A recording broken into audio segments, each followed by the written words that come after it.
child literature in the Mexican paradigm, director of sales editions, director of University San Paulo sales, and professor at the same university, where she teaches great books of the medieval world. Diana Eguía Armenteros, hired teacher, doctor in Santa Teresa Jesus de Avila, teacher, licensed in Filologia, Hispanic Philology by the Madrid University, and Hispanic Studies by the Pennsylvania University in the United States. Her research is centered in the studies of transatlantic studies of pre-modern and Baroque literature. Besides participating in different conferences, national and international, she has published in several magazines, academic magazines. Dr. Tamas Strassenberg and Doctor of Pedagogy in the Valencia University. She has a doctor in University of Castellón. She is focused on theory education, focused on intercultural education, and also in human rights, compared education and social education. It is the main researcher of this university, of the Catholic University of Valencia, and of the European Institute and the education for the Valencia University. Victoria Pedro Rodriguez, professor licensed in education and philosophy of the University of Catholic of Venezuela, and by the Pontifical Studium University Salesianum of Rome. Her investigation has been on education, and she made a master in the University, Catholic University of Venezuela, and doctor in ethics and democracy in the Valencia University of Spain. Finally, Eileen Alvarez, professor, she is professor of the University of Santo Tomas in Filipinas. Since 2017, she is assistant teacher of the literature department of the Santo Tomas University of Philippines, resident member of the creative writing and literature writings, and researcher of the faculty in the Center of Humanities of Santo Tomas of Philippines. We welcome you to all the academics of high level that join us in this webinar's ICUSTA. Now,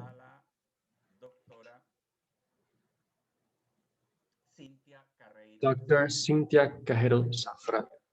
Welcome, Cynthia. Good afternoon, good morning. Thank you very much, Roberto. It's a pleasure to be with you.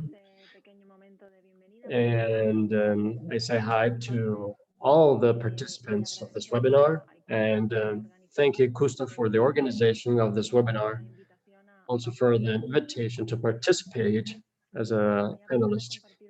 Okay, I'm gonna start to share the screen so you can follow. Okay, very good. I hope that you are seeing it very clearly. Okay, from this time that I have, I'm going to have the chronometer because I have this responsibility, and I have on this time for some issues that I would like to really explain today, some ideas on how to relate the binomial literature and character. Well, you can see a little what we're going to talk about and how we're going to correspond each one of the slides of this presentation to these 5 items. And first, I'm going to make contextualization of formative power of literature. Then we'll talk about virtue, norms, values, definitions. And the third, we'll make a proposal on some universal virtues that we can use in our educational practice. And then we will show the three phases of learning and how we can show it throughout literature. And the fifth one, we will show some strategies to support each day the phases of learning articulated through literature. Okay, well, to the first questions, I wanted to try to answer the questions. When we talk about literature formation, what does means when we say that literature help to form values? What what is it that educates us, the readers? When we talk about this, we refer always to the potential of literature for our own development, but also especially for our own growing, moral growing. When we have a literature, uh, it, uh, we have some comprehension mechanisms, interiorization. We have these mechanisms. We'll see those in the slides. And to these mechanisms that are inside of us, thanks to those, we are able to understand what is right, what is not right, and also moral conduct that is more suitable to each situation. Uh, there's a phenomenon of mimesis in which we identify ourselves with literal, and we want to be like him. On the contrary, as happened in the Greek tragedy, we learned that what we don't have to do so that we can not suffer what the person is suffering and how I can overcome that. This concept of mimesis is very linked to catharsis and um, and according to this work and also the utility of literature, this model it is concreted in the current in the education of character in a point of way. Uh, I don't have very much time to talk a lot about this, but then we can, if there's a time for questions and answers, we can talk a little bit more about it and about character education as well. And it is possible to take some virtues, classical virtues, and reinforce the character through its teaching. And this conducts us to the next slide. And we would like to distinguish right now between three of this construction because semantically it is different from one to the other because it can cause misunderstandings. This distinction is very well made by the Anglo-Saxon world. It allows us to concrete what is our subject of study and work in the current that I just mentioned, the education of character. I would like to start the easiest one, the last one, and to refer to the norms. As everybody knows, the norms are pre-established and are given to us, and generally it must be obeyed because they preserve peace, they preserve social justice, and to compare it with others, there aren't a moral judgment about the norms, and there aren't a conquer. Then I'll explain what this conquer means in here. Here, the norms, we can conquer the norms, but also because of the norms, we improve ourselves, we grow ourselves from a moral point of view, and the order is executed, and our action is concluded. We'll define values, especially we'll define the values compare with the virtues as the character education does, as investigators support. The values can be shared by many. All we have values, individual values, but not necessarily I have to share my values with other person. It can be individual, as I said before. In fact, I don't want universally to share all these values, but I understand that you choose them in a subjective way, in the way that it is, suits us the better. I consider this value that is valid for me because it is valuable for me because I think that is suitable for it. So we'll continue to the virtues. These are universal. So a virtue is not a virtue if it can't be embraced by everyone at the same time. A virtue, it has to be conquered. This is acquired and achieved through repeated habits throughout time. Values then do not require a personal decision, such strong or radical, whereas virtues do, because precisely they are those who makes us grow and become mature and become better persons. So this brings us to a question: what are those virtues that I have to cultivate? This is a small table, a classification of a type of virtues that we group by categories. On the left, you see the categories, and on the right, you see examples of each of those categories. For example, we can talk about intellectual virtues. Those are related to cognitive actions. These are critical judgment, curiosity. Then we also have the moral virtues related to moral acts, civic, related to human beings as a social actor, related to the social relations that we establish with others. And lastly, performative, those that are implied in our daily work in a way. So recently, from the positive psychology, it was proposed the reclassification of these virtues according to strengths of character. Let's see here the relations that this name has with the definitions of these virtues. These characteristics are positive and were established by Peterson and Sherrickman in a manual published by the American Psychology Association called Character, Hands and Virtues, a Handbook and Classification. I recommend this book in case you have the intention to deepen on this topic. These are the classification on 6 blocks of topics similar to the examples that you are seeing in the screen according to categories.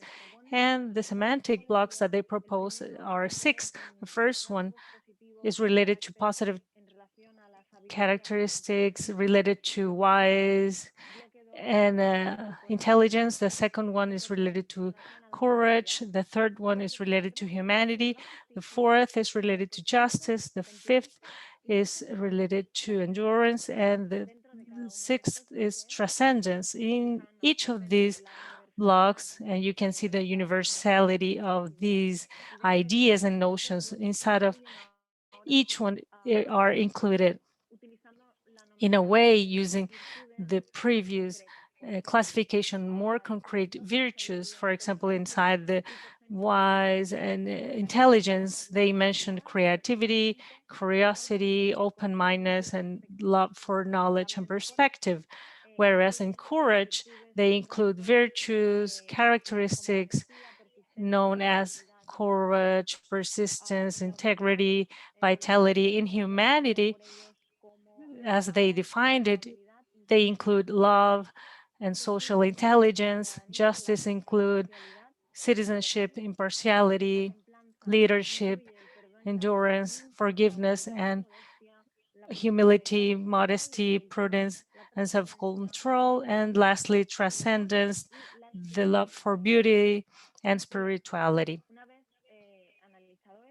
So once we analyze this, I would like to go and dwell more concretely on how we work from my perspective of an elementary school teacher on how to go to the classroom and the way these virtues are interiorized.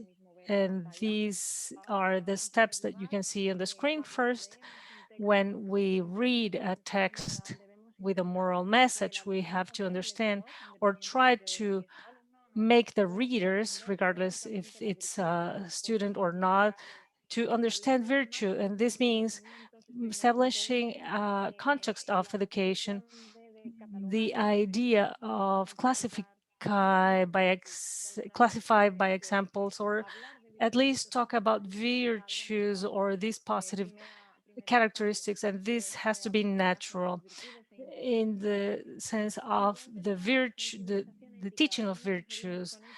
And secondly, it's the ethical sensibilization. Once we have identified and understood what is related this characteristic, I have to make it my own and recognize it. And lastly, in this case, I should put it in practice and just transform that to facts, understand that, talk about it, and trying to make an identification with it. And lastly, I go to action. So the strategies for a practical application, these strategies can support us and can be used by using these steps, as you will see, will give us ways and tools to foster them and to implement them. Firstly, it is recommended to use pedagogy based on Socratic meiotic. The idea is to support the student and to make them understand that they can reach to their own conclusions. Then we have teaching from moral dilemmas come from, and it's related to case studies with a moral component, a solid moral component. Other strategy will be counting on the support of the community. And what does it mean? It implies the parental involvement, the involvement of the families, and creating a network of trust and support, because families, teachers are taken as references, whether they like it or not. And the idea is to have a teaching process or a learning process with these people who the children spend the most time with. And lastly, the last strategy, very informally, if you allow me, is what I call Muhammad and the Mountain. This is, let's take the moral learning to the children. If they don't come, if children don't come to literature, we have to take literature to children. If they don't see this moral learning, we have to take it to them. From a adult reader and a child who is observing them, there's more possibilities to have children who are readers as well. So this has to be taken into consideration. So this is it for now. This is my email address in case you need to reach and know the different bibliographical references that I used for this exposition. So I would like to mention also some of the researchers and the most relevant researchers that work with this: Kristen Christensen, Julian Ans, Karen Bowling, Butter Sanders, and Thomas Likkonen.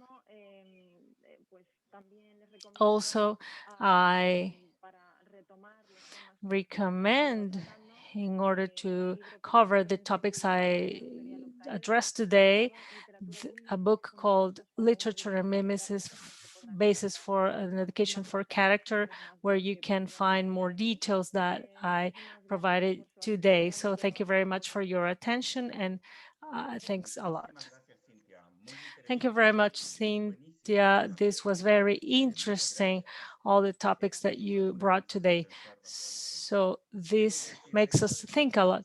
I would like to add that you can write below the screen. You have the Q&A section, and you can send any question that you have for the panelists.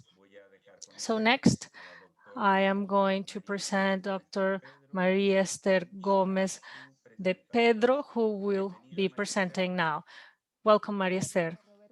Thank you very much, Roberto. I would like to thank you for the invitation of ICUSTA, and this is very interesting because all panelists are women. So this is very interesting. So let's see how is the experiences of these women and how we become more uh, aware of these topics today. So I'm going to share my screen in order to begin with the 15 minutes that I have. Either way, Roberto will let me know when I'm running out of time. So I would like to share with all of you and some of the members who from the St. Thomas University in Chile is a project that is related to what we are seeing right now, the usage of literature or the models established in literature to form values. So we from the St. Thomas University, just a minute, okay, from the St. Thomas University. Can you see my screen? Could you confirm, please? I don't see any.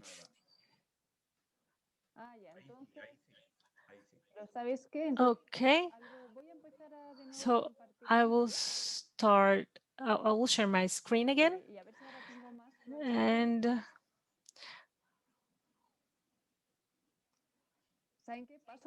okay, I just skip this slide and here we go again. María Esther, y Naudi va a poner tu presentación, no te preocupes. You can begin talking that we will display your presentation here. It's the last one, please, the last one I shared. So in the meantime, unless Adam show it, but so in the meantime, I will begin. So the idea is to share. Oh, now I know why. The reason is because I was in the last slide. That's why.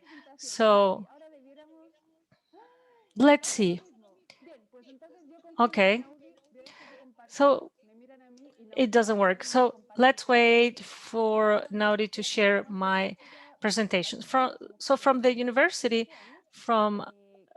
since a while ago, we've been working with all students of all careers, what we call the signature topic. We just choose a character or a nucleus of characters, whether they're real or fictional, and we study literature.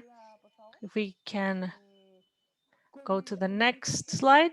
So the intention is to show a life model, or at least a model that considers a life according to the institutional values. It is similar to what Cynthia proposed before. So I'm going to follow these three topics. This is a signature. The idea is to bring these values to those characters. So that's the idea. When I see these characters, the idea is to show this model, and then I will show you some of these topics from previous years. And also what it's interesting is that in many of these cases we use cinematographic versions in literature because we know that the direct access to books for young people is nowadays even more complex, certainly. But if we use movies, for example, that are big blockbusters nowadays, that are based in books with compelling characters, maybe that's better for them. So what are those values? So the solidarity, excellence, effort, and critical thinking. So 8 years ago, we began to select one or two values. So before we used to see a character or a book and we identify the value that best represented them, but now is different. So next slide, please. So this is an image of what are the story of the in recent years since 2003. If you can see, I will select those who have been based on a book. So this is the value of literature as for these values. So if you pay attention, we try to combine the artistic dimension because through the image, this is also appealing. That's why we create materials and images, etc. What does Tomás de Aquino say about this model? As we're inspired by Tomás de Aquino, there's a philosophical value in a classic way and a dichotomy. So I'm going to talk more about the virtues, and I think that I don't have to talk about it, but he says the following: it is more, you do more with the example than with the word. When you talk about the friend that you're looking for, the person that does a thing but that then do another thing, then you won't learn. But if you talk and you do, or if you only do, it reaches much more to the person because it's lifted. One of the great critics of Socrates as a philosopher, he understood the virtue as something too intellectual. So Socrates in his life he lifted, but the virtue, the key of the virtue.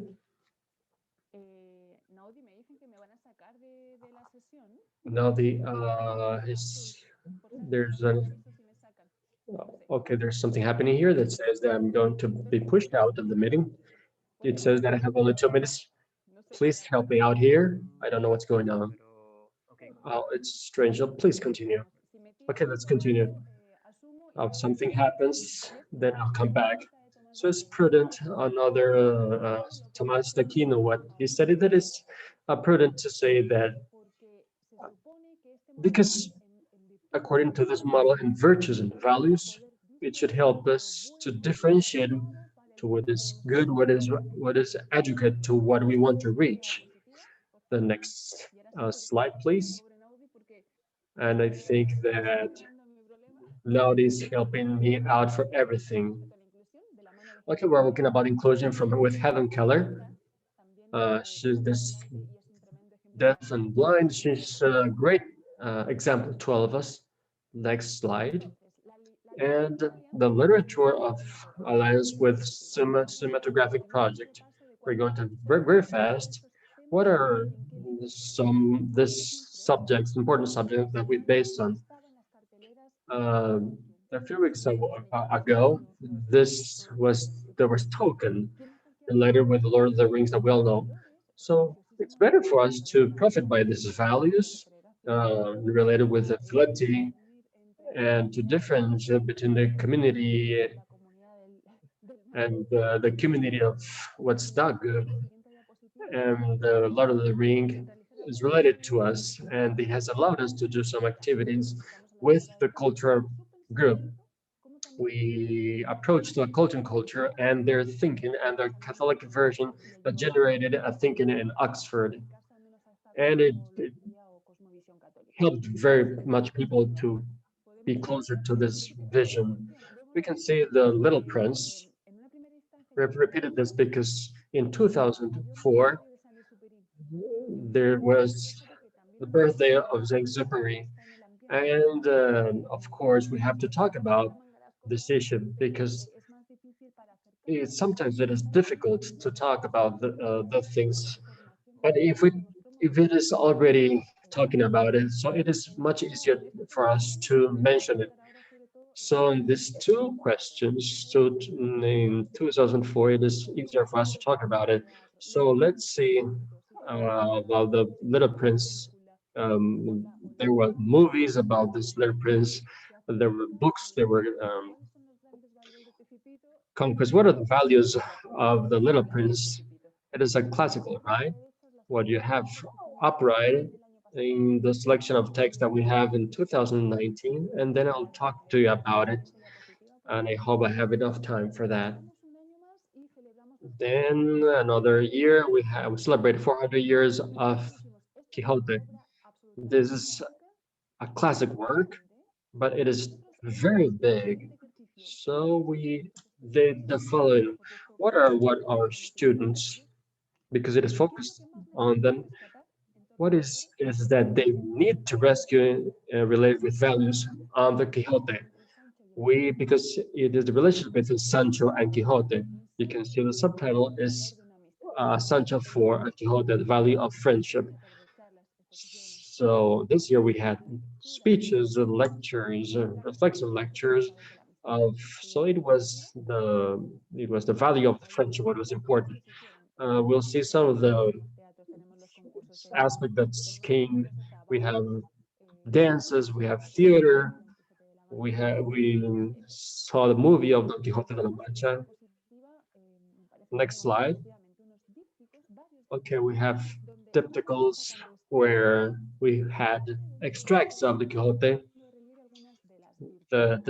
We talked about the virtues of like friendship, that virtues that enhance the friendship. So the next slides, we see the confrontation of this text, in which we always added something ludic, because we have to make this pleasant. We have to make the virtue pleasant.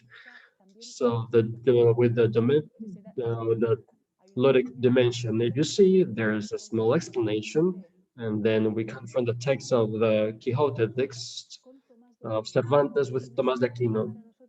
Tomás de Aquino will always be the inspirator of all these subjects. So each time that we use an literature, or for example, an author that we have, and we will see the other part of Tomás de Aquino, like the orientation of the stronger orientation of these values that we want to work on. The next slides, we'll talk about Socrates. The inaugural session of 2005, we had it from St. Thomas Houston, talking about ICUSTA, and he talked about the value of Socrates as an awakening in a society that is asleep. So it is very interesting for us to show Socrates, to talk about the truth, the value that we talk about Socrates. So it was the search for the truth. Next slide. It allowed us to be closer to the culture, and we also worked the apology of Socrates and Plato, and we repeated this scheme and the phrases of Santo Tomás de Aquino about the truth, and we get closer to the thinking of Santo Tomás de Aquino together with this character. We had the Greek ambassador. We worked with the Mustakis institution, and we talked about the culture. We were closer to the values from love to the truth. We have the works. There are very information to these universities, and we worked on this. And the Socratic method, it is very actual. So it is reflexive work. It is a group reflexive work. And there's another work also as well. It gives us to have a reflection on that. So the Chronicles, Narnia's Chronicles, the book in which it talks about the witch. So this also allows us to see the value that is very important, that is loyalty. So next slide, please. And through some activities, as you can see here, we try to understand not only the author, but because there's always an author behind the literature, because it allows us to understand what he wants to say, because also the characters itself. Next slide. 1 minute. Okay, thank you. The Chronicles of St. Louis, text confronted with Tomás de Aquino, loyalty between the brothers. Next slide. The next slide, please. We are, okay, there's We have a Chilean author, Gabriela Mistral. She wrote about this. And next slide, we want to learn about her with about service. And we did a lot of activities. The next slide, this is 2008.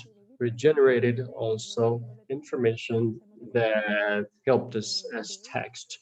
Next slide, about her, we confronted again with Tomás Aquino. Next slide, please.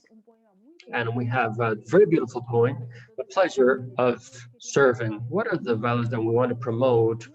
The value of service as an educator, but as the service, the attitude of the service is for everybody. So we work it all together. The next slide. Okay, there's not very much to say about it because COVID came to screen. But what are the values that we want to talk about? The effort and excellence. This person that has the best of this, shows the best of himself, and to introduce a kind of salvation. Next slide. Some of the activities here. And we're starting with values here, our institutional values. And I have only two slides. The last year, we saw again the Little Prince because it is very attractive character because he searched for the truth. We talked about Socrates about this. We talked about it with Einstein also, but it was not about literature. So Little Prince helped us, and we did a lot of activity here, and wanted to show you the brochure that we did about some selected texts of the Little Prince, because next slide. This allowed us to have editorial material for our classes, and we can share this with other people. That allows us to reflect about the research or what to overcome to really know what gives us fulfillment. And this is love, and the dialogue with us. And well, next one. And then I wanted to include also uh, a different dimension about it also. And in this way, we are talking about Helen Keller as it is a literature character, but this year we are closer to the values, to the concrete values, close values to our students. And well, we think a lot about it to see what is the better way to get close to it. So this is what to talk. Roberto, I'm very sorry. It was a little longer than I thought. Thank you very much, Maria Esther. It is very interesting to listen to Maria Esther, the experiences on how to get closer and to show the values, not only the values of our institution, but also the universal values, Christians, and to our students. And this throughout such an important experience as literature in a close way without the student to have to feel it with something very far away from us. So can make the student to feel interested with literature. Thank you very much, Minister, for this wonderful experience. And now I want to share with you Ana Rodriguez of Aguero. From University São Paulo, CEU, Madrid. Thank you very much, Roberto. I would like to begin by thanking you, Roberto and ICUSTA, and the invitation for being here. I'm enjoying it a lot and learning a lot from all colleagues that have presented today. I would like to thank all participants as well, the opportunity of being here today. So I'm going to share my screen and my presentation. It will be very simple.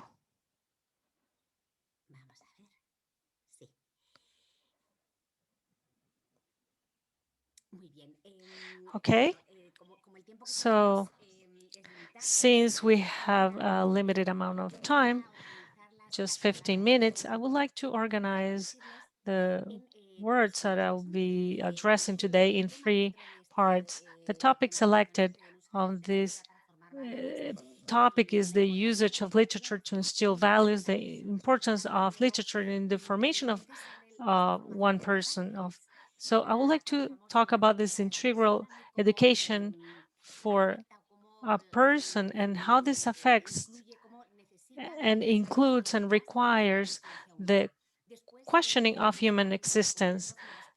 Then, just as a slight answer, the topic of big books or great literature and a plan of consecutive reading.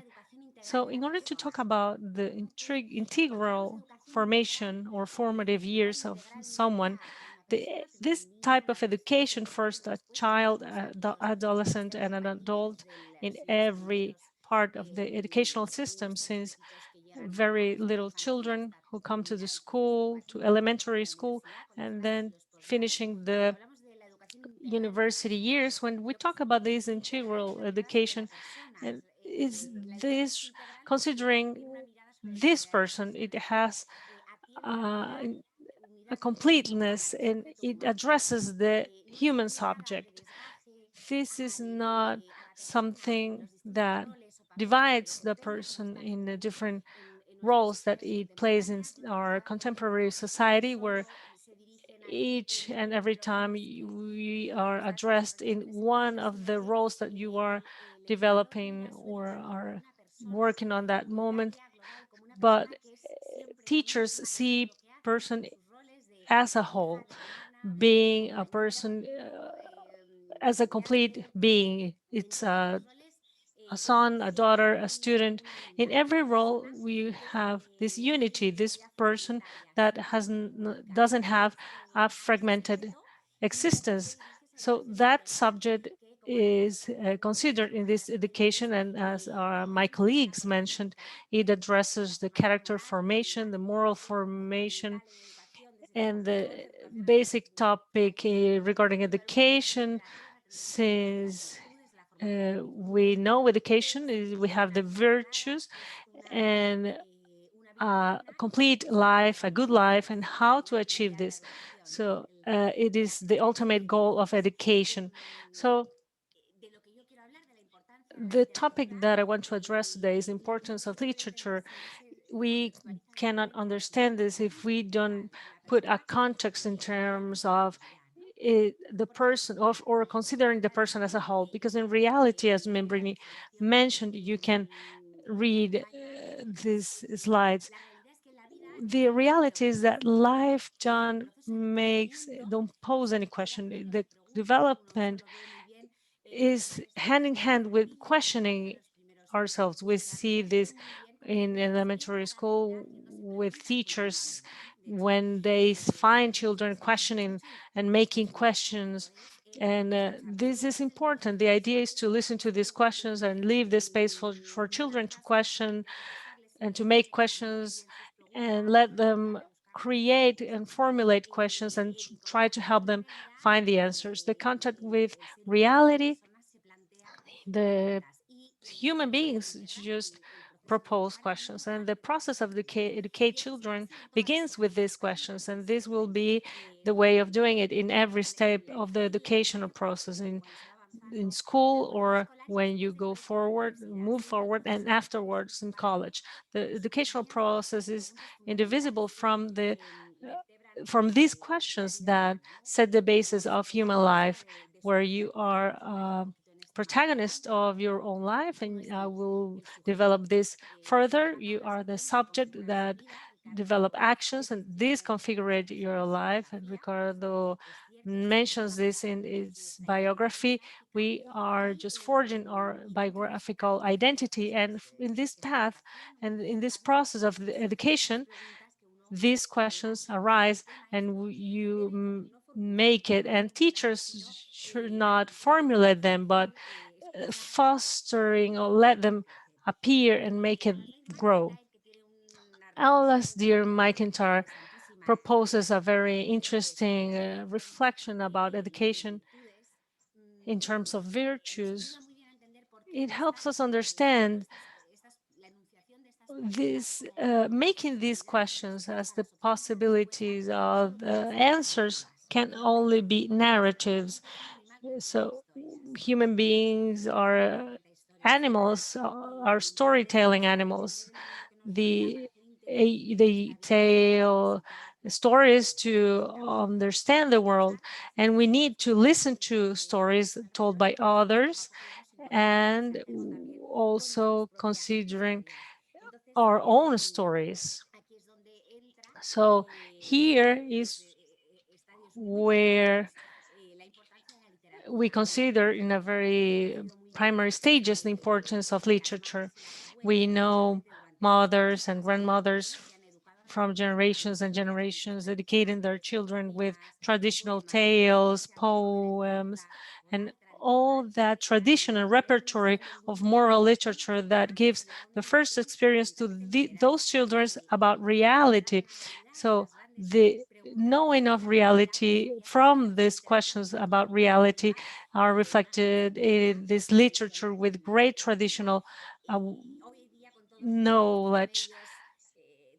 Today we have other technological medias, and our hyper-connected society is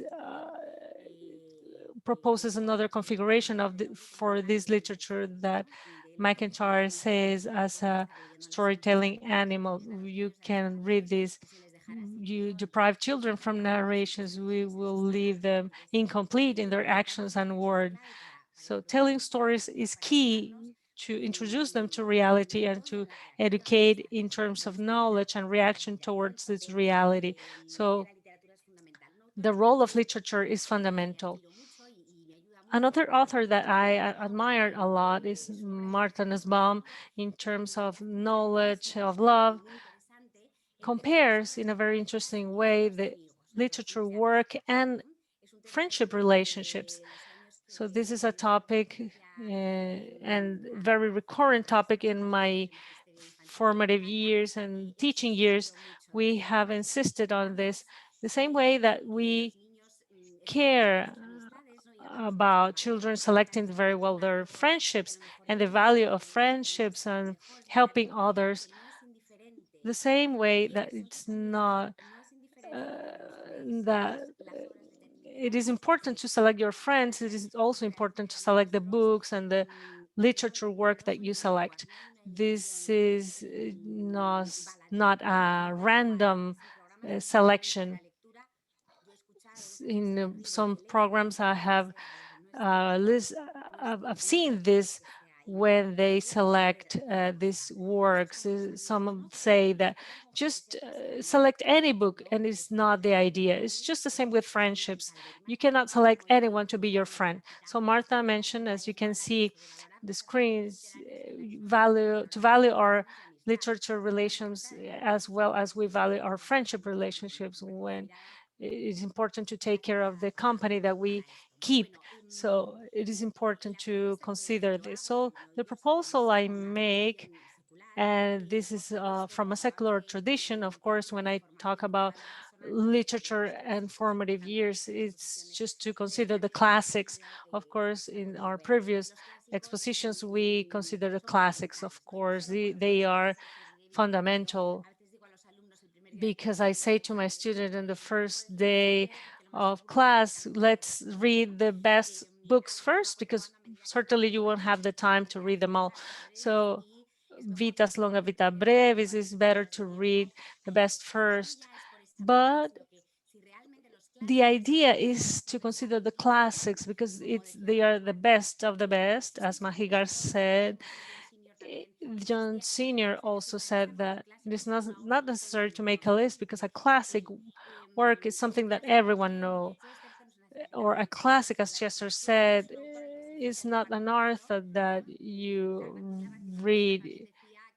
Simbosca said a classic is a work that was written for adults, but only children read it. Another aspect can be because it's mandatory to read. This Chesterton mentioned also about Dickens, because he says a classic is an author you can desert but not dethrone. You can decide not to read the classic, so you leave the kingdom, you won't know that, you won't read it, but you cannot dethrone it. Dickens is not less because you have not read it. the Kisha doesn't lose its value because no one wants to read it. Classics have a value itself that cannot be dethroned, although you may or not read it. So the idea of a classic is attached to this criteria. It's time, it's works that have resisted the passage of time, and it follows a criteria of hierarchy. So as I said before, there's not a relation between big books and integral education. Many works have talked about that. They consider that tradition of heroic traditions, it has been an interrupted tradition throughout the centuries, where classic literature as big models have been presented in education of children. Also, Deger have portrayed this idea of the classic education and these topics that also my colleagues have mentioned. There is the tradition to educate through the classics regarding the integrity of people throughout the centuries that then have been seen interrupted by diverse actors, and sometimes also because of the teaching of literature, not only because of its moral bias. Ricardo Yepes also, in a piece of work that we have today, letters to a student in terms of education, talks about this relation between the biography of someone and why we can be understood from a narrative. We have this narrative and tell the story of a person to understand it.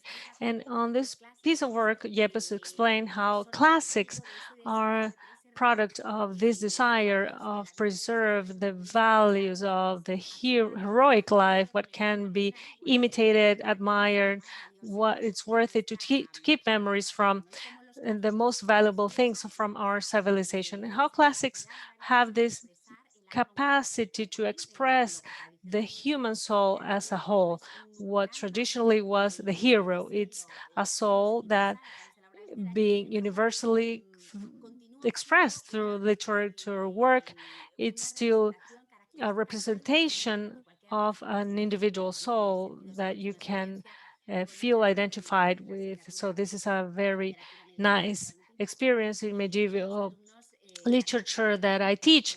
Read with students Cantar of Mio Cid and share with the students the feelings of the hero, and they are current to our days, and that's what's interesting in terms of that heroic soul.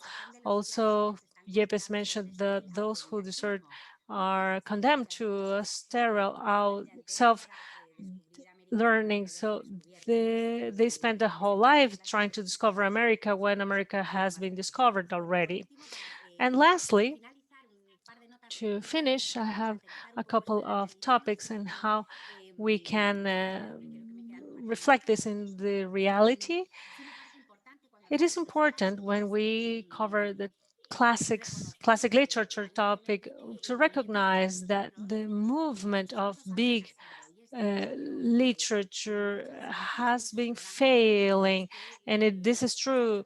We have many programs that have been lost along the way, as John Senior proposes. It is not easy to read the classics, although some may think differently. This is a passionately reading process, and it demands of a teacher, of company, and a map or a roadmap. We can think of reading literature or classic literature as a journey. So it is necessary to have an itinerary. John Senior talks from another different perspective. We agree with him, and Harold Bloom. I have included these quotes, and Harold Bloom says if readers go through the path through Shakespeare and Chekhov, it will be easier for them to understand if they read before Robert Lewis or Rudyard Kipling. There are many good books, as John Senior mentioned. The idea is to differentiate from a good and a great book. And it is fundamental, and I have to say, maybe this is my final message and my main message, the importance of the school. The itinerary of the reader is prepared in the school, and it must be an itinerary with a coordination of the different educational levels and different assignments. So the literature required knowledge, art, philosophy, and many things that need to be learned. You cannot reach the literature by yourself. So one book leads to another in a program that should be interdisciplinary and mainly based on other courses.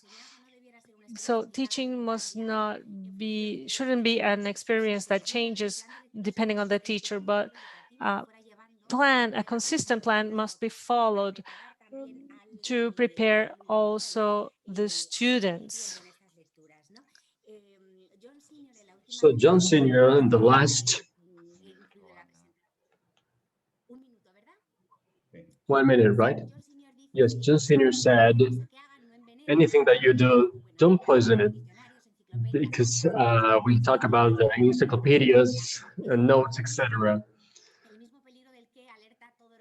This tells the literature that is in danger. What is really the main requirements for the works today? That it is not to be written, as we know a lot about it, that we understand about it, and to have, but we never to confront what is really the book about. So it is like a friend that we knew. We know a lot about that person, but it does not come to be our friend. But to conclude, I wanted to this two phrases that say we are that I'm old-fashioned and romantic enough to believe that many children, given their rights to existence, are natural readers until the instincts are destroyed by the media. The tyranny of the screen threatens other many literary value of human wisdom. The only two things that can satisfy the soul are person and the story, and even the story has to be about a person. Thank you very much. And if you have any questions, please feel free. Thank you very much, Ana Rodriguez. It has really been very interesting, and to talk about the integral education of the person in the role of literature to form values. And I think to show what it is, the classic, you said something very important. The school has a very important role about it. So whether it is teenagers or kids, we had a teacher that marked us, and gave us this interest to literature. And now, teacher Diana Guiar of the Catholic University of Avila. If there are question and answers, I would like everybody to place their vision also. So, Ana de Guia, welcome. Thank you very much, Roberto. Can you hear me? Yes, perfectly. Yes, you see the purple. Okay, perfect. Okay, I'm gonna be careful with the time. I want to thank everybody. The invitation and to the others panelists, because they're talking a lot about very important issues, and maybe you're not seeing the PowerPoint all complete. Uh, I'm going to talk about field the literature, and Teresa Colomeras, what she said is maybe many of the people here know her. She talks about the importance of creating habits of reading that can last, and she recommends create links with literature. Here we can see a postcard that didn't find in Spanish, which means To read to kids means they will associate the books with love and affection, affection readings and loving readings. Also, it is necessary to abandon some habits, reading habits of structuralist. And we have two images here. One is a history manual of literature. As Anna said, before we had this vicious of knowing about two historical contexts but not reading the word.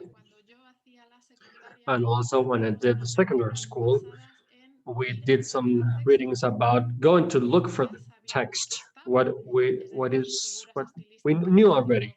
So it's like figures like metaphors, anaphors, and we were never surprised with the text. And also we all had the same interpretation. There was a great poverty regarding it. So contrary to it, we have bibliotubers that are young people that go constantly to the libraries and they recommend books between them and they upload the videos to YouTube and to upload it to the library.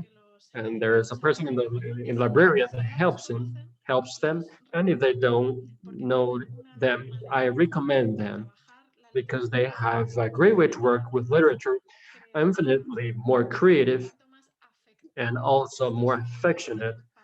These kids have passion for books and they're transmitted, and in that way, they're an example of these readings. For the rest of my intervention, I'm based on the conclusions of a group or work group that's established in the University of Notre Dame in Indiana from 2010 to 2013.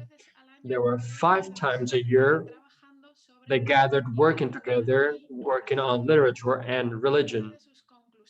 One of their conclusions, Stoker's conclusion, is that both disciplines have to do with love.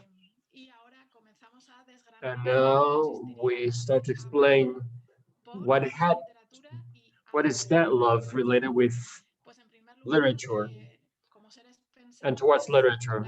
As thinking beings, literature gives us the potential to give us a perspective to habits of thinking. We can move, be always in sacred schemes for the camera.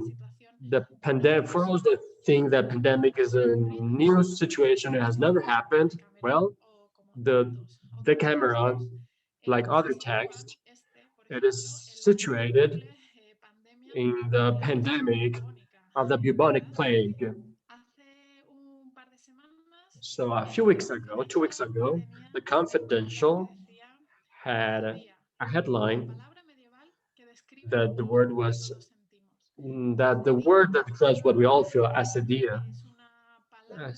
Dia is a word that we don't use anymore. It's an emotion, medieval emotion that means anguish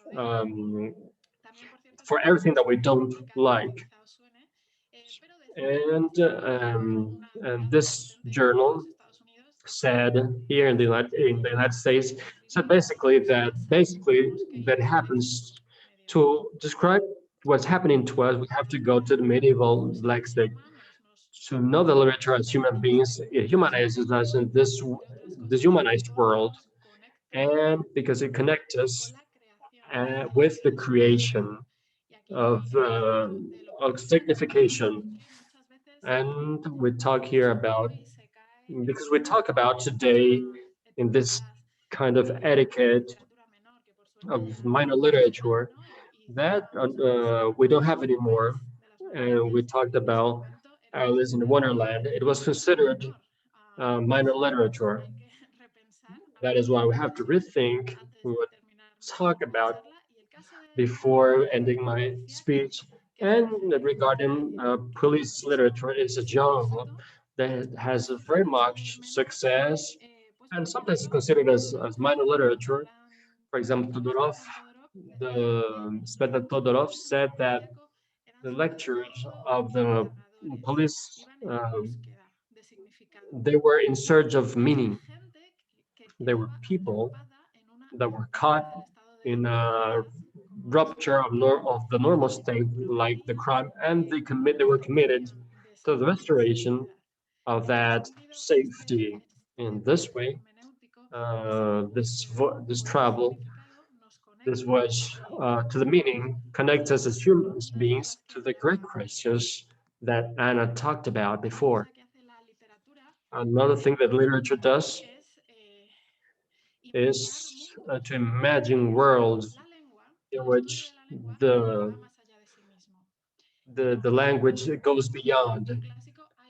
And a classic, for example, there are a lot of texts. I've chosen some books and some titles because it talks to me directly. But for example, in the creation of worlds, I would like to reivindicate also the comics that are in a communicative way, a wonderful experience because they're so complete. But in this case, I chose this title because it has a link, affective link with my biography, and it is about the steps, Alejo Carpentier's Lost Steps, because it is one of those narrations that faces with fascia. Those who have been in the Orinoco River, that this narrative takes place, we wouldn't have been able to put in words that geography, that amazing landscape. That's important. So for someone that is able to put in words something that we can explain and brings us faith and confidence in the language, as a capacity, as human beings, we have the capacity to gather that meaning and to interpret all that we gather from the others. It implies also a confidence to that person that is just meeting what is inevitable.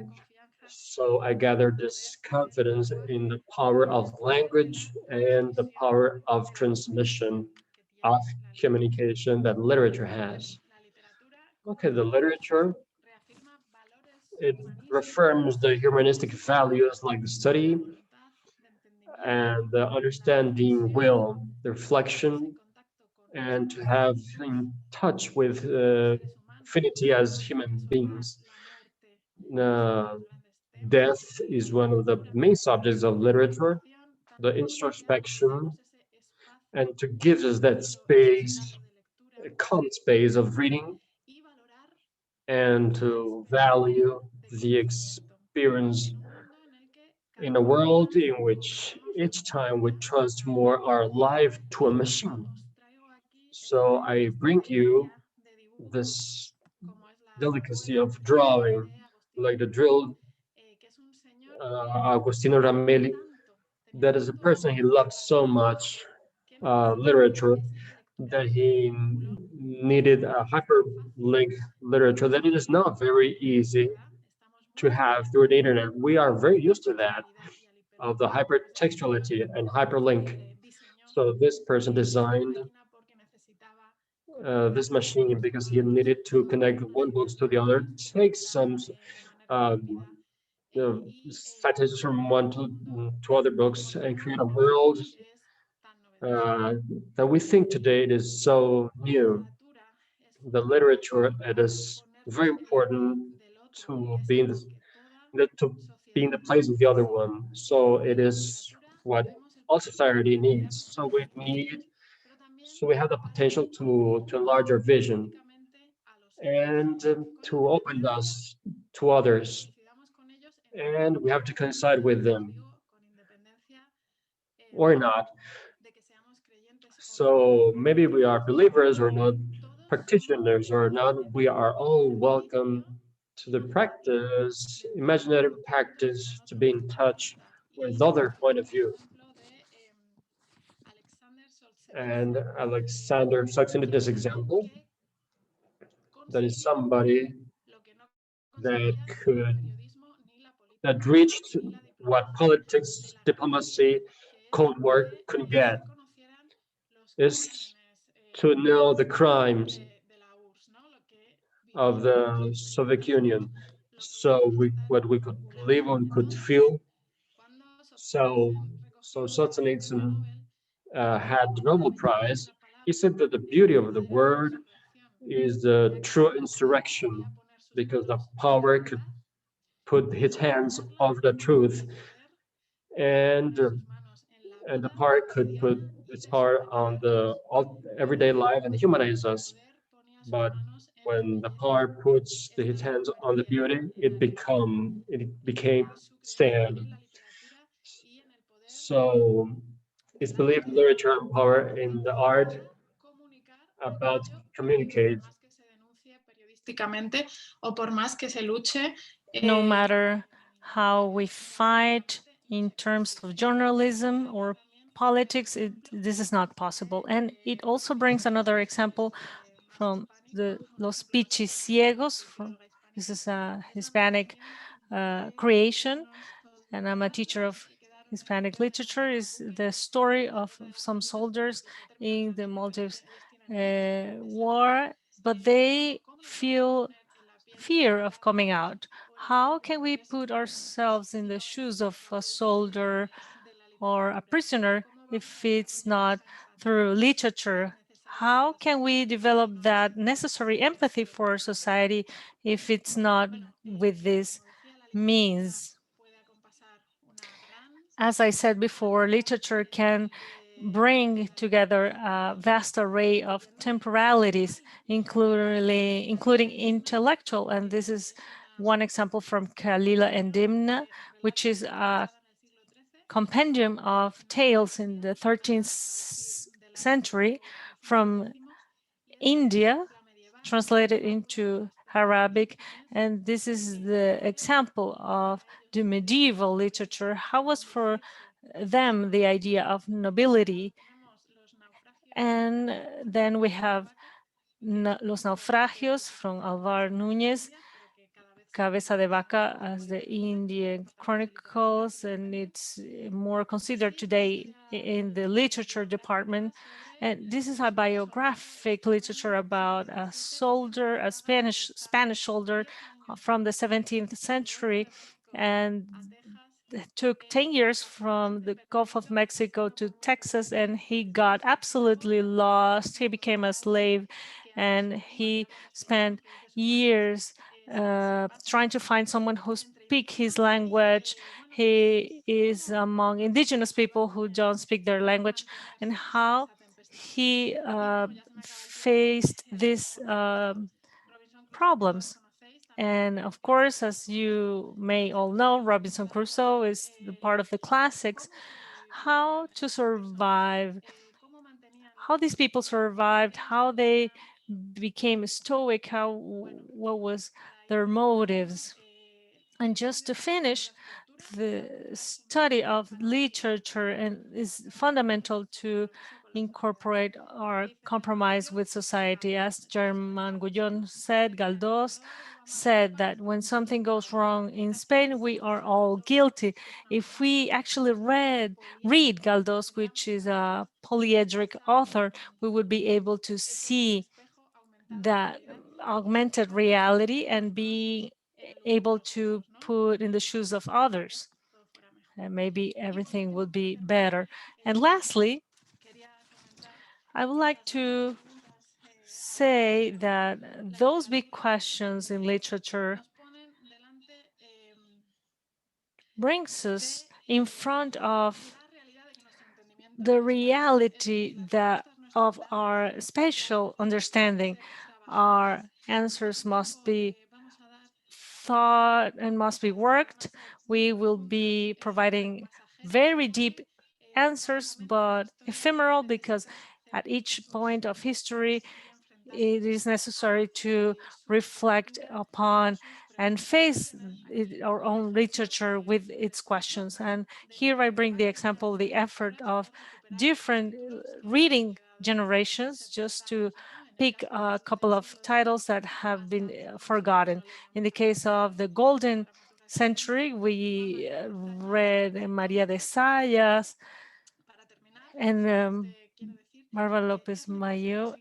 Lastly, I want to mention that it is necessary to keep on reading, to keep on searching, to keep on loving literature and planting that love in new generations. Thank you very much. Thank you very much, Diana. It's been very interesting. The idea is to create reading habits, but those habits must be effective. And that's one of the most important things. As you mentioned, imagine a world where language goes beyond literature. That's absolutely possible and makes us put in the shoes of others. That's fundamental. Thank you very much, Diana, for such beautiful intervention. Now I want to leave you with two teachers, Tamar Chuali and Victoria Tenreiro, that will share their presentations. They are both from the Catholic University of Valencia. Tamar Chuali, unfortunately, is not here with us, and she sent us a video. It's a 7-minute video, and afterwards, Professor Victoria Terrero will continue with her presentation just to finish it. Thank you very much, Naudi. Now let's play the video of Professor Tamar Schwali.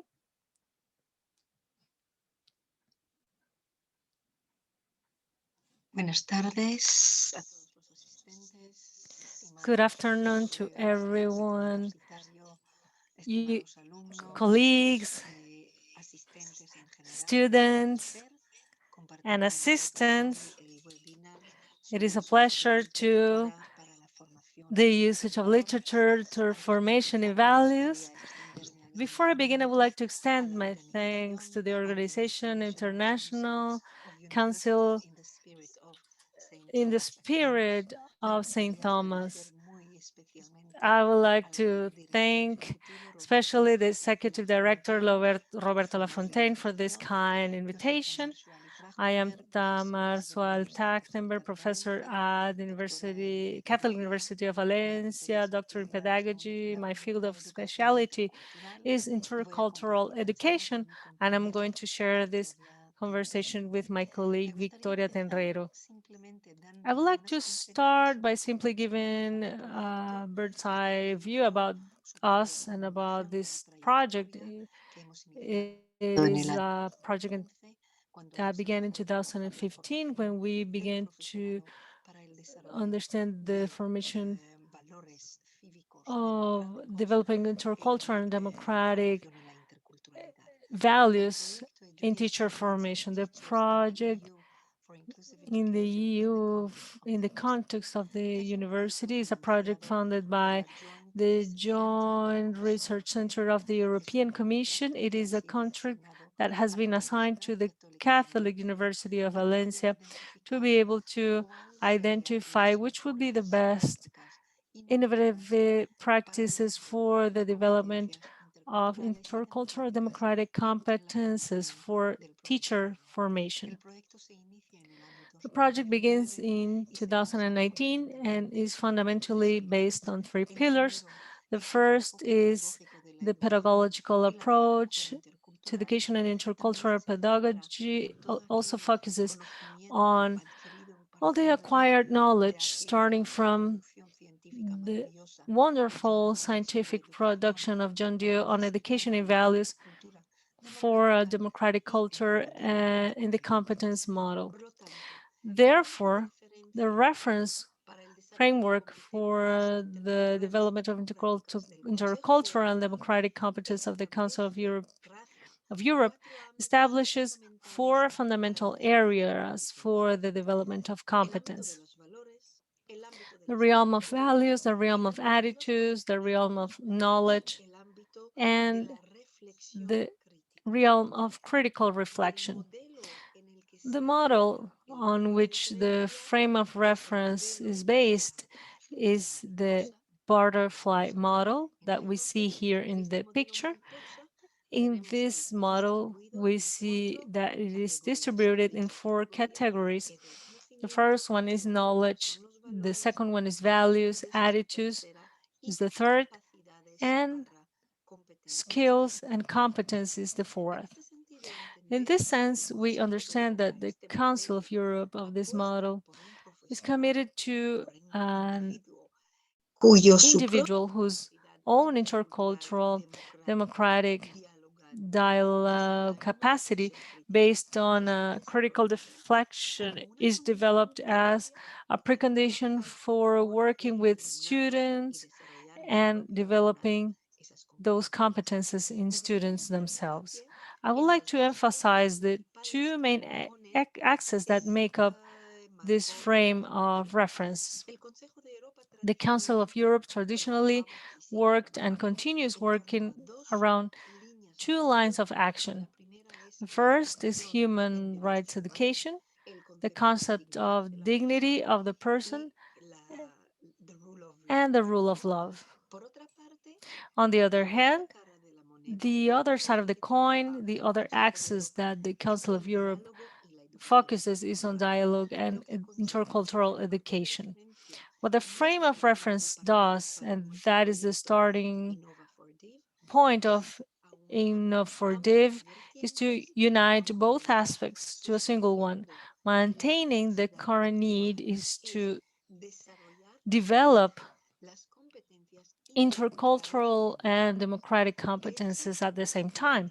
In fact, what the Council of Europe's approach raises, and that's the approach that we consider in the project and in general, a vision towards teacher training, is that it is impossible to separate between the intercultural dimension and the democratic dimension. In some way, in current multicultural societies, the intercultural proposal supposes a natural continuity to a democratic approach because it includes all these visions centered on the human being in its holistic development, its integral development, the different dimensions that have to be attended in order to achieve committed education to the individual, both knowing their value as an individual, their own characteristics, their need for self-realization, at the same time understanding that this individual has to fit into a society, and therefore there has to be a continuity between the vision, the values of the individual, and the values of society.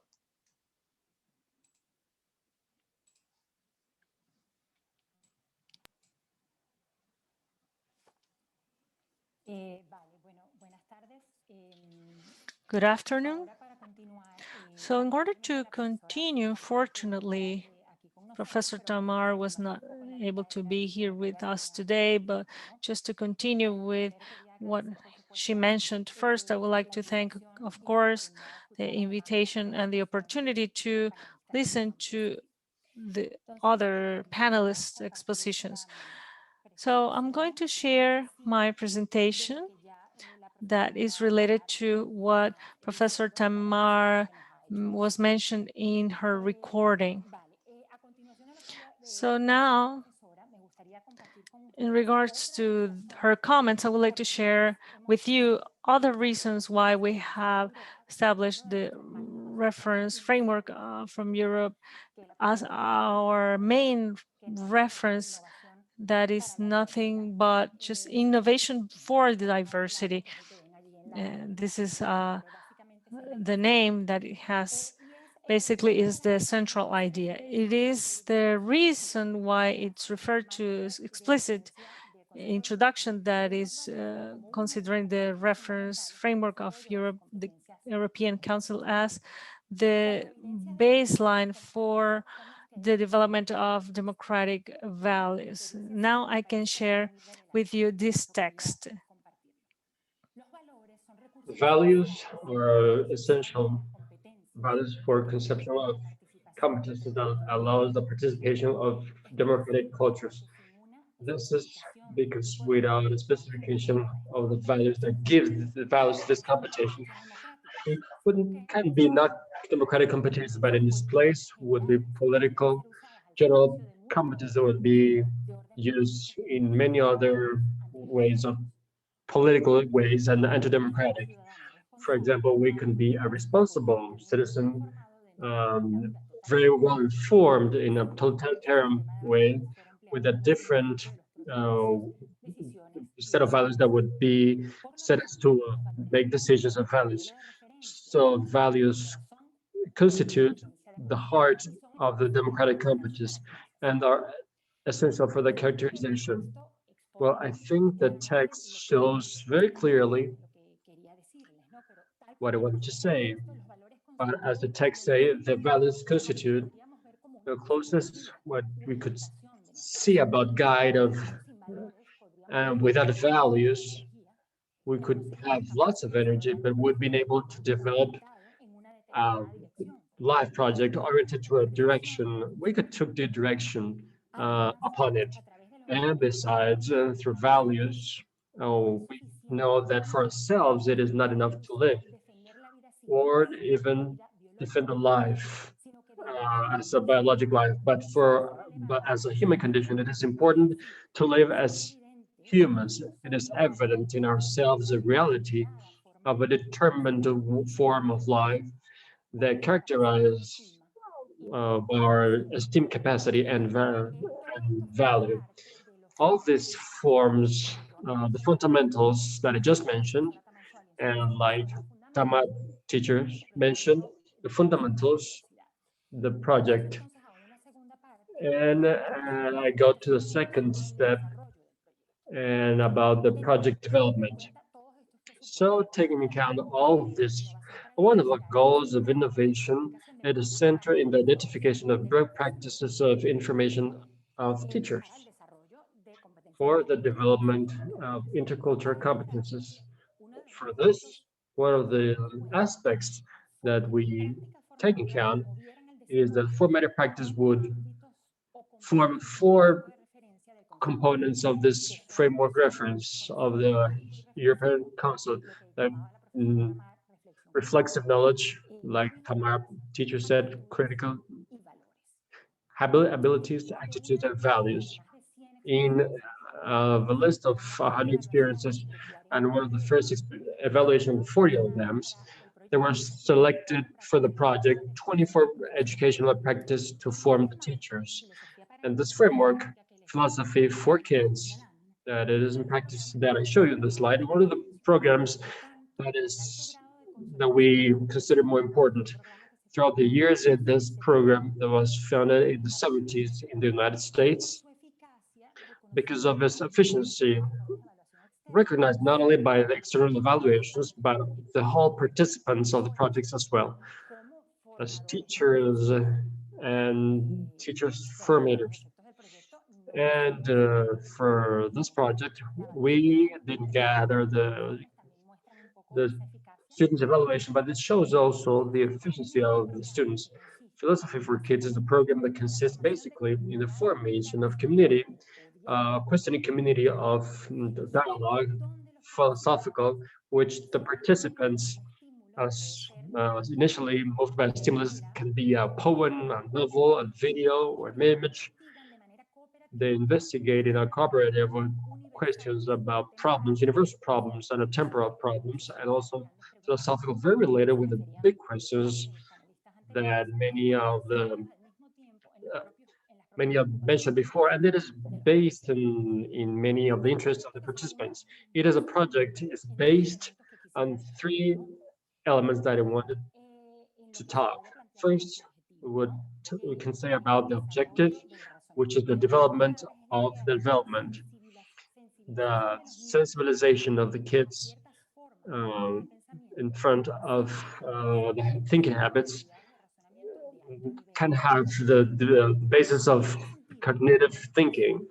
Lickman, which is its founder, that is in the picture with kids, it is convinced that the teachers can and must be beyond the development process to guarantee some habits what I mentioned before about the character education habits that generate a good disposition for the development of thinking and more complex thinking. Nowadays, we can say that this is not a hypothesis that was before for Lippmann in the 70s, but it was a thesis of proved sufficiency through consolidation of the program. So in second place, and is a thesis that at the time was very new, because it said that it wasn't necessary to wait, and for the kid it had to be in a certain stage of development, but we have to go beyond that. It is inspired in the importance of learning based on experience for the construction of democratic societies. In this way, of course, we talk about what Dewey said, where doubts, the desires, the sense of the participant in the thinking and the knowledge process, we can still make it not be making it into not only information but an experience, the link between thinking, feeling, and action through ethics and values. And the third element, just 1 minute, the third element is based on what I said before, is that these communities, Christian communities, that are the basic for the project, that the incertitude, it is the engine that makes us want to learn. If there are no doubts, we think that it is already known, and it paralyzes the capacity of asking and the curiosity. It is very important of this learning process. In these communities of personal thinking and collective thinking, it goes on in a dialogue process, in intercorrection and autocorrection that is essential for this community. It is based and it goes together with the process. As one of the founders in Spain says, what important is not only to give an opinion, but also share the others, the reasons that we give for it. So one of the fundamental tools, it is the incorporation of philosophical novels that are stimulus to awaken the curiosity. Novels created by Lippmann include manuals for teachers that introduce in this formation for teachers. Here we have, for example, one of it, Lisa, which is a novel that is specifically about the development of ethical. So we could talk about also as the moral development. And the other novels that Lippmann talked also, and on the left side of the slide, you have the names of them. But the adaptation of the program, the adaptation to the context, it has a lot of text in different languages, including translations of Lippmann's novels, and other texts have been created by teachers that form the program and act as educators. Some of them that we put here in the slide, Angélica Sátiro, Jardín de Juanita. It is a text that talks about ecology. It talks about peace with the students of kindergarten. So it is a project that goes from 3 to 18 years old. And in my case, I use it with some of the students from the university through literary text in Latin America as a novel, as a story of Salvador Allende called Familia Draco, which develops very well the fiction and the reality. Besides these novels, it has created another text, and this shows also the values of the project has been the capacity of adaptation that has this different context has had to finish. I share with you the reflection that has been able through analysis of a program called Philosophy for Kids has been very evident in the project, which is not only important to the presence of values to the programs, but how these tags become an invitation to think by ourselves about these values, and how the dialogue is one of the best ways to reach that what is important is not the educational practice. It simply shows the values, but it shows also the values, democratic values that makes part of our lives. Thank you very much. Before finishing, there's some links here with over the philosophical centers for kids in Spain. And thank you very much. Thank you very much, Victoria and Tamara. Professor has been very interesting, very relevant vision of how to have an intercultural capacity, democratic, analyzing the values and what is important, tolerance, the dialogue, and in this time, that is very important, and the literature.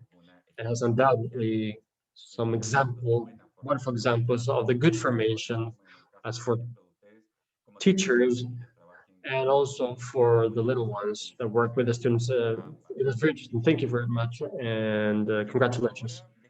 Now I want to talk about Aline Alvarez, Santa Thomas University of Filipinas. She sent us a video because Philippines right now is very late, 12:09, and she sent us a video, and now we're just gonna put it right now.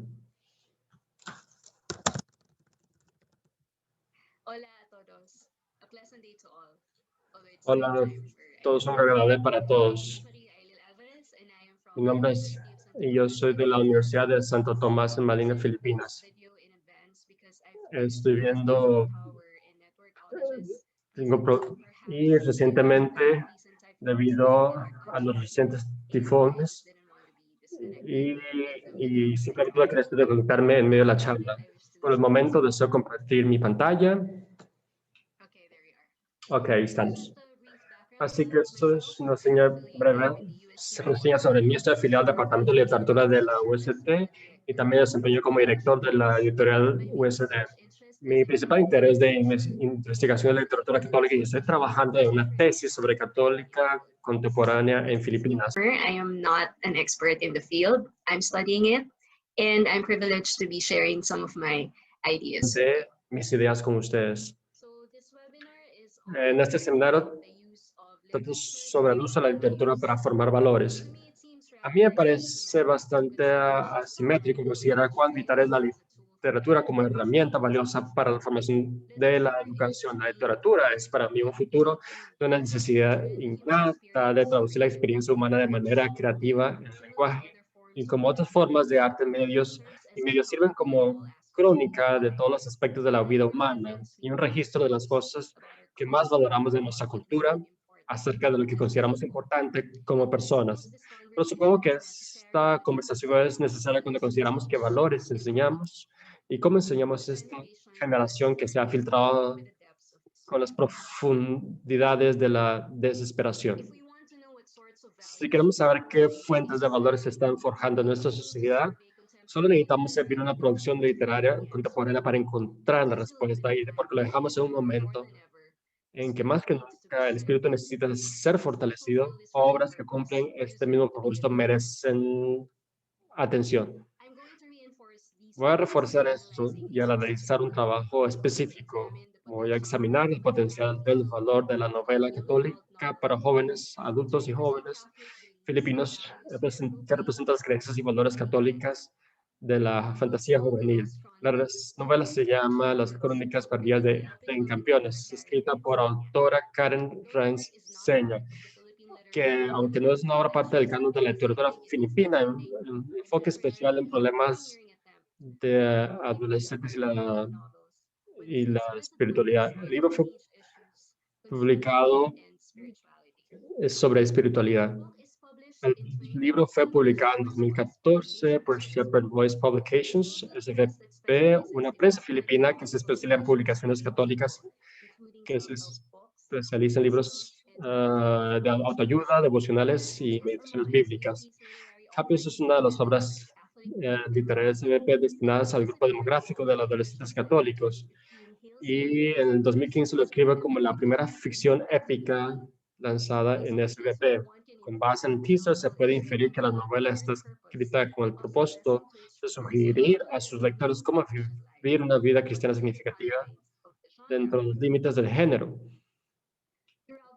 A lo largo de las historias escritas, los principios adaptados pueden incluso levantarse y directamente de la masa de los personajes. Lo que es justo en la obra de la arte elegida es el intento de operar dentro de las convenciones de literatura para preservar las ideas católicas. Entonces vamos a hablar un poco sobre la novela. El esfuerzo de construcción del mundo del autor realmente vale la pena. La novela está ambientada en el reino mítico de Cielterra, el reino más cercano del cielo. Hay otros tres reinos mencionados: tierra, inframundo, infierno y el cielo, que solo se insinúa y no se escribe en la narración.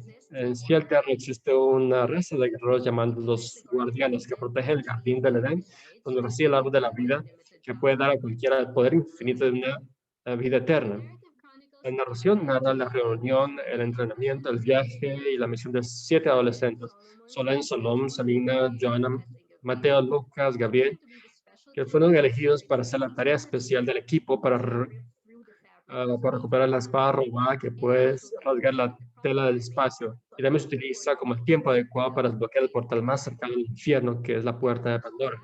También hay tareas para participar en la inminente guerra contra el mal y con la fe de otras amenazas de reinos. Juntos, estos jóvenes guardianes serán eventuales campeones y tendrán que luchar contra demonios, tanto externos como internos, y otras fuerzas sobrenaturales con armas y habilidades especiales que provienen de los poderes de la deidad llamada Trino.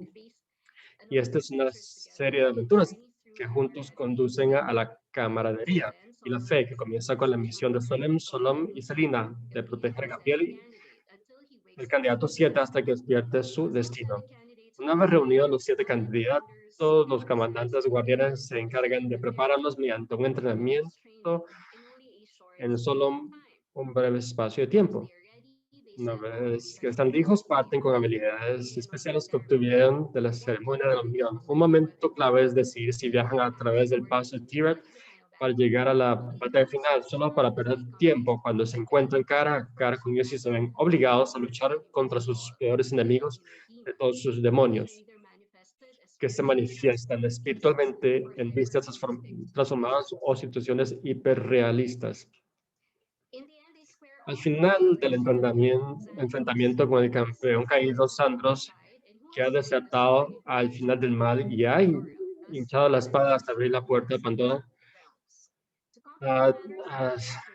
para complicar las cosas, Sandros revela que es hermano de Gabriel y le puso un hechizo para hacerlo olvidar quién era Gabriel, y no es un campeón absoluto. Era el rey ungido. Ambos terminan con Sandros escapando y el grupo bien y los campeones se reagrupan mientras la próxima batalla, dejando como posibilidad satisfactoria una secuela.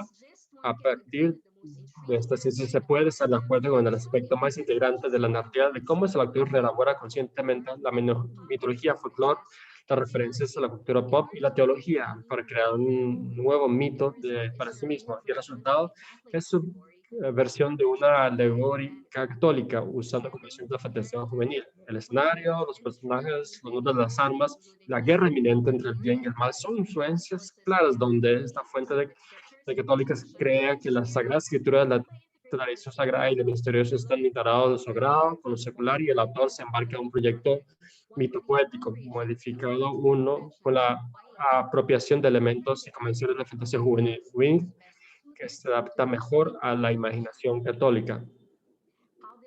¿Cómo se logra esto? En la novela se analiza en detalle el ensayo más completo que escribí. Hablo de los temas específicos de la pantalla, pero esto es un ensayo de 20 páginas. Digo que no tengo tiempo para hablar de ello aquí, así que si lo desean, pueden enviarme un correo electrónico y estaré feliz de compartirles el ensayo completo.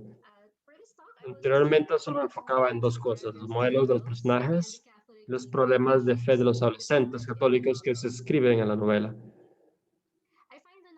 Encuentro una novela afectiva y desafiante, rehabilitadora de los estereotipos de santidad.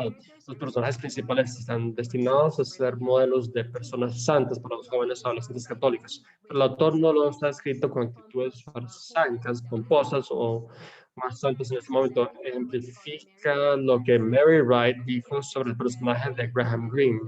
En el mensaje del autor está calculado para disgustar a aquellos que creen que están complacidos como juzga a Dios. La imagen del buen católico es la realidad de alguien que está en oración, se adhiere a los mandamientos, piensa en comportamiento mental y temperamento tierno. Los personajes actúan como personas normales, muestran afecto a los demás, enojo, enseñan a otros y usan vocabulario que uno no se asociaría con el personaje de Cristo como estereotipos. En cambio, las palabras hacen que los lectores se den cuenta de lo que hacen en la forma en que viven su fe, que es la forma consistente de llevar a Dios a todos los que encuentran. Los personajes principales de la novela son Solomon, llamados cariñosamente de dos soles, co-capitanes del equipo de candidatos, cuyas personalidades son tan complementarias como el yin y el yang. Solomon es un rebelde del sentido de la responsabilidad afectiva, es impaciente, valiente y está comprometida con la misión de derrotar el mal. Esta es una guerra entre el bien y el mal. Se convierte en modelo para defender la guerra del mal. Solomon, por otro lado, es el contraste de los solos. Su nivel maduro, por su edad, un seguidor de las reglas y una mente sabia que vive de acuerdo con su fe y la Biblia. Un hermoso flashback más adelante de la historia mostró que cuando era niño, Solomon tiene la decisión de salvar a Solomon o por su madre adoptiva, Magda, para llevarla a casa. Eligió a Solomon porque sabía que eso era lo que su madre hubiera querido. A pesar de ser sabio y responsable, Solomon no está exento de enfurecerse y ser provocado a golpear a un compañero de la clase. Y recordar bien lo que bien se sintió cuando su puño golpeó la nariz de los idiotas. Debido a que la novela no hace ningún esfuerzo por frenar el humano del guardián como le impone, enfatiza los pensamientos y las acciones de hombres y mujeres santos en la vida real con situaciones que son como la vida real humana como cualquier otra persona. Otros candidatos también bastante interesantes en caracterizaciones de adolescentes. Tenemos los estoicos, calculadores como Selena, la Joana, Gabriel, que sin duda en sí mismo, y el converso Lucas, que está en la novela como cuestionador que sigue su fe para crecer. Estas personas demuestran que no existe un modelo para la santidad. Hay tantas variedades de personas que se consagran a Dios como se puede imaginar. Los personajes también están representados en la manera más humana posible con sus defectos y debilidades. Pero la declaración que se hace aquí es que Dios no está pidiendo siervos a la perfección, sino que se perfecciona en el curso del servicio a Él y su amorosa gracia. En este momento está claro que la novela cumple su proyecto allegórico, describiendo un camino de santidad en este mundo, a proponer varias ideas de cómo vivir una buena vida católica con los filipinos. También retrata problemas contemporáneos de la adolescencia y describe formas de cómo tratarlos con las personas que actúan como modelos y qué hacer con estos casos. Por ejemplo, un problema común en los adolescentes es dudar de sí mismos, lo cual es comprensible para los jóvenes que todavía están en el proceso de forjar su identidad. Como resultado, tienen que dudar de sí mismos todo el tiempo. En la página 120, Gabriel describe que Gabriel le preguntó a Dios por qué le eligió a él. Y sin nombre fue elegido para ser un campeón. No hubo respuestas, solo silencio. Así que en la tranquilidad de la mañana del amanecer, Gabriel simplemente se sentó allí escuchando el silencio. Desde ese pasaje queda claro que la solución recomendada para tales casos es meditar, para escuchar, y es algo que la mayoría de los filipinos no hacen. Una oración habiendo aprendido desde una edad temprana una serie de oraciones. Está dentro de esta novela la última parte apunta a la necesidad de desafiar este pensamiento y práctica. Ahora, miriada de temas católicos adolescentes que toca el nivel de este detalle, pero lamentablemente no tengo tiempo para discutirlos aquí, aunque la novela del conocimiento es las dificultades en la fe y cómo superarlo, dejando una vida a través de la meditación y el misterio. La novela también demuestra la tendencia de los adolescentes a ser autosuficientes al decidir implícitamente una buena vida cristiana es en sí misma una forma de sacrificio y no que tenga sus raíces en la arrogancia y el orgullo. También se resalta el tema de la culpa como resultado del egoísmo por autoconservación, un castigo que ya que la escena donde Lucas comenzó a alucinar que sus manos estaban poniendo negras por no curar Solen cuando tuvo la oportunidad. También muestra cómo algunas de las dudas son realmente útiles y conducen a la iluminación. Lucas solía estar acorralado como el avatar de la conversión, por lo que a lo largo de la novela es un personaje que no es sólido y solo que estaba en llamas de amor, pero fueron al rescate durante la batalla final. Lucas está en una oración. Hay un Dios, pensó Lucas, y este Dios está a su lado. Esto se convierte en una alternancia increíble de su creyente, que aún debe apreciar a los fundadores de su herencia sagrada o espiritual. La novela también trata sobre el abandono, confusión, separación. Cerca del libro solo contempla una vez más la posibilidad de la traición como posterior abandono de su colega, que es algo bueno para su elegido. Esto es porque los adolescentes con la diferencialidad de la salud mental son los más afectados por esos sentimientos de dolor. En su libro, sin embargo, estos libros están imbuidos de una gracia de resolución, una curación solo que se puede encontrar en Dios. En conclusión, la novela juvenil, una novela de fantasía, se puede emplear como un didáctico de instrucción directa a través de la fe católica mejorada, además de la utilidad de la emulación funcionará mejor en una novela juvenil. La identificación del hielo es la clave para el público lector adolescente. Sin embargo, lo más importante del proyecto del autor es la creación de mitos alegóricos, la ejecución de los símbolos católicos, un examen de la vida y la cultura católicas. Cómo el autor ha rehabilitado la imagen del católico devoto tal como las forjó, las expectativas de la sociedad. Muchas gracias y espero que tengan un buen día. Quiero agradecer especialmente a la profesora Ailil Álvarez que nos mandó este video. Ha sido sin duda alguna algo muy interesante ver la literatura como un fruto innato, como ella señala, para la creatividad en el It's interesting lenguaje. to see how literature Y en especial mostrando los Especially valores, showing the values, católicos the Catholic en una values novela de fantasía juvenil. in a fantasy novel. Todos estos profesores que All these teachers, que hoy día all these teachers that today have brought their knowledge about the usage of literature to instill values. I would like to thank them all. It's been very interesting.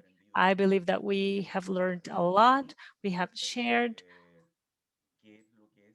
about what is literature. We have understood how to instill values through literature. We have shared from all 5 continents. Well, it's 4. We are still missing Africa and Oceania, but we keep the vision of universities from Spain, Philippines, and Chile. I would like that through these ICUSTA webinars, as I mentioned before, we can continue fostering, sharing, and creating knowledge. I invite all panelists to please to invite themselves to participate in your online classes. Let's create between ICUSTA's university an academic exchange. Let's create truly the sharing of knowledge. All participants will receive a participation certificate, and of course, to all panelists, our participation certificate of this webinar. Tomorrow, we will be sending the recordings to those attendees for these webinars. Thank you very much, everyone, and I invite you next Wednesday, the 25th, our last webinar of this year. This time will be about mental health in students and the pandemic. We will be having professors from Argentina, Spain, Philippines, and the United States. Thank you very much. Chao y gracias. Thank you. Gracias, hasta luego. Muchas gracias. Saludos a todos. Thank you all. Bye-bye. Muchas gracias. Un saludo.